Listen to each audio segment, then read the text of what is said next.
Sebagaimana pentingnya iman, sebagaimana pentingnya sembahyang dalam agama, begitulah pentingnya ilmu dalam agama, tuan-tuan mulia. Sebagaimana iman itu sangat-sangat penting, sebagaimana sembahyang sangat-sangat penting, tuan-tuan mulia, dituntut, dikehendaki oleh Allah Subhanahu Wa Taala dalam agama kita. Begitu juga ilmu, tuan-tuan, adalah perkara yang sama penting sebagaimana pentingnya iman dan sembahyang. मेरे अजीज दोस्तों बुजुर्गों, हर अमल को इल्म पर लाना है। चाहे वो तिजारत का अमल हो, वो नमाज का अमल हो, हर अमल को इल्म पर लाना है। जो अमल इल्म के खिलाफ है वो अमल नहीं है। लेकिन हर अमल इल्म पर जब आएगा जब अल्लाह वाले इल्म से कामयाबी का यकीन हो। उम्मत में दीन से जिहालत महज इसलिए है कि दुनिया के फनून से पलने का यकीन है, अल्लाह वाले इल्म से पलने का यकीन नहीं है। इल्म यकीनी और इल्म ही उसको कहते हैं जिसका अल्लाह ने हमें हुक्म दिया है, वही इल्म यकीनी है। इसीलिए हदीस में आता है कि इल्म दो किस्म का है, जुबान का और दिल का। मैंने अर्ज किया कि हमें कलमे का यकीन चाहिए, दिल वाले कलमे का। कि कलमे के अल्फाज हैं, एक उसका इखलास है, एक अमल की हकीकत है, एक उसकी शक्ल है। Tuan-tuan yang mulia, kita hendaklah melakukan setiap amalan, kita hendaklah menyempurnakan setiap perintah Allah Subhanahu Wa Taala dengan ilmu. Apa saja amalan yang kita nak buat, sama ada kita punya muamalah kita punya ibadat kita, tuan-tuan mulia, apa saja hukum-hukum Allah Subhanahu Wa Taala yang kita nak sempurnakan dalam hidup kita, hendaklah kita sempurnakan setiap amalan tadi, setiap hukum tadi mengikut dengan ilmu, tuan-tuan mulia. Dengan ilmu, yang ini dengan mengikut kehendak Allah Subhanahu Wa Taala, mengikut cara yang telah dibawa oleh Nabi sallallahu alaihi wasallam. Akan tetapi tuan-tuan, untuk itu, untuk kita dapat menyempurnakan seluruh amalan kita dengan ilmu, untuk kita dapat sempurnakan setiap hukum Allah Subhanahu Wa Taala dengan ilmu, tuan-tuan mulia, pertama sekali kita kena ada keyakinan atas ilmu Allah Subhanahu Wa Taala. Keyakinan bahawa dengan ilmu yang daripada Allah Subhanahu Wa Taala ini, bahawa kita akan mendapat kejayaan, kita akan dapat kebahagiaan dalam hidup kita dengan perantaraan ilmu ini, tuan-tuan mulia. Hari ini, tuan-tuan mulia, sebab utama kejahilan yang berlaku pada umat, sebab utama kejahilan yang tersebar dalam umat hari ini, tuan-tuan mulia, umat hari ini tidak yakin dengan ilmu yang datang daripada Allah Subhanahu Wa Taala, dengan ilmu agama. Dia tidak ada keyakinan bahawa dengan ilmu agama ini dia akan dapat hidup dengan sempurna dalam kehidupan dia.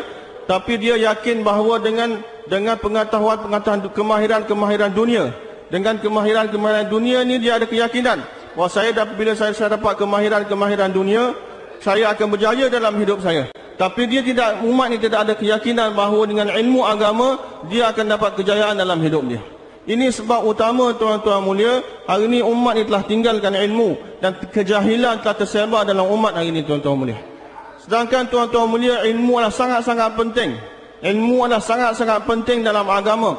Sebagaimana pentingnya iman, sebagaimana pentingnya sembahyang dalam agama, begitulah pentingnya ilmu dalam agama, tuan-tuan mulia. Sebagaimana iman itu sangat-sangat penting, sebagaimana sembahyang sangat-sangat penting, tuan-tuan mulia, dituntut, dikehendaki oleh Allah Subhanahu Wa Taala dalam agama kita. Begitu juga ilmu, tuan-tuan, adalah perkara yang sama penting sebagaimana pentingnya iman dan sembahyang. Akan tetapi, tuan-tuan mulia, hari ini kerana kita tak rasa kepentingan ilmu, kita tidak ada keyakinan bahawa dengan ilmu agama ni, tuan-tuan mulia, kita akan dapat kejayaan, kebahagiaan dalam kehidupan kita. Tapi keyakinan orang Islam hari ini bahawa dengan ilmu-ilmu keduniaan, dengan pengetahuan keduniaan yang mereka hasilkan, dengan pengetahuan tersebut dia akan dapat kesenangan dalam hidup dia. Tapi dengan ilmu agama dia tak yakin bahawa dia akan dapat kebahagiaan dan kesenangan dalam hidup dia. इल्म और ईमान इनके हल्के मसीह में रखते थे। जो इबादत करने की जगह थी वहीं से इल्म और ईमान लिया जाता था। फिर इल्म और ईमान मस्जिद से खत्म हो गए। इबादत के अंदर जितना ज़ुअफ़ और जहालत दाखिल हुई है उसकी वजह यह है कि मस्जिद से इल्म और ईमान के हल्के खत्म हो गए। उमर रज़ी अल्लाह ताला अन्हु मस्जिद के मिंबर से अत्तहियात इस तरह सिखलाते थे जिस तरह बच्चों को बातें सिखलाई जाती है, कि हर ईमान वाले का ताल्लुक मस्जिद से इल्म और ईमान लेने का था, कि वह अपने तमाम कायनाती नक्शे से निकलकर मस्जिद में यकीन की बातों को सुनते थे और मस्जिद से सारा इल्म लिया जाता था, इबादत का भी, मामलात का भी, माशरे का भी, सारा इल्म ईमान के साथ मस्जिद से सीखा जाता था। मेरे अजीज दोस्तों और बुजुर्गों, काम का मकसद सारे दीन को सीखना और अमली तौर पर जिंदा करना है। जब इल्म और अमल दोनों को लेकर फिरा जाएगा, अल्लाह रब्बुल इज्जत इस नक़्ल हरकत से अमल करने वालों के दिलों में इल्म का नूर उतारेंगे, अमल का नूर उतारेंगे। अमल के नूर से कामयाबियां नजर आवेंगी। इसलिए समझते थे कि जितनी रोशनी मखलूक है इससे मखलूक दिखलाई देगी। हमें अपने इल्म और अमल को लेकर हरकत में आना है।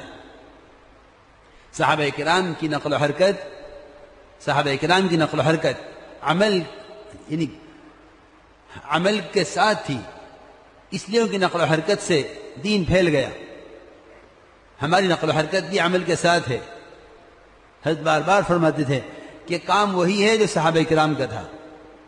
इस रास्ते की नक़्ल हरकत के वही फ़ज़ाइल हैं जो सहाबा किराम की नक़्ल हरकत के फ़ज़ाइल थे, कि अपने दीन को लेकर हरकत में आना है। Hari ini tuan-tuan mulia, halqa iman dan juga halqa ilmu ini tuan-tuan mulia telah hilang, telah tidak ada dalam masjid-masjid kita tuan-tuan mulia. Sebab kenapa iman telah lemah dalam umat hari ini dan ilmu dan kejahilan telah tersebar dalam umat hari ini, kerana tuan-tuan mulia dalam masjid-masjid kita telah kosong daripada halqa-halqa iman dan daripada halqa-halqa ilmu. Hazrat Umar bin Khattab radhiyallahu taala anhu dan riwayat mengatakan dia berdiri di atas mimbar di Masjid Nabi dan ajar tasyahud dengan begitu detail sekali, dengan begitu ihtimam sekali tuan-tuan mulia, sebagaimana satu orang guru ajar budak kecil alif bata, begitu sekali dia ajar tuan-tuan mulia, dengan penuh ihtimam dia ajar orang Islam yang ada dalam masjid untuk baca tasyahud. Jadi itu di masjid Nabi SAW sentiasa hidup dengan halqa-halqa iman, bercakap tentang perkara-perkara keimanan dan juga halqa-halqa ilmu yang menerangkan tentang setiap ilmu-ilmu agama. Jadi tuan-tuan mulia, maksud daripada usaha kita ni tuan-tuan mulia, bagaimana kita dapat ilmu, kita dapat tahu tentang ilmu tentang setiap agama, kita ada ilmu tentang setiap hukum agama dan kita dapat amalkan ilmu tersebut dalam kehidupan kita, sehingga agama yang sempurna datang dalam kehidupan kita tuan-tuan mulia. Bagaimana kita dapat tahu perintah Allah Subhanahu Wa Taala? Ini maksud usaha ni, bagaimana kita dapat tahu setiap perintah-perintah Allah Subhanahu Wa Taala yang berkaitan dalam kehidupan kita dan kita dapat amalkan ilmu tersebut, dapat amalkan agama yang sempurna dalam kehidupan kita tuan-tuan mulia. Oleh kerana itu halqa iman dan halqa ilmu ni perlu diwujudkan, perlu dihidupkan tuan-tuan mulia, supaya dengan perantaraan halqa iman akan terbina, yakin pada Allah Subhanahu Wa Taala akan terbina, dan dengan perantaraan ilmu satu orang akan dapat tahu dia muamalah dia, muasyarah dia, akhlak dia, ibadat dia dapat buat mengikut ilmu, mengikut cara yang betul, mengikut cara baginda Rasulullah sallallahu alaihi wasallam.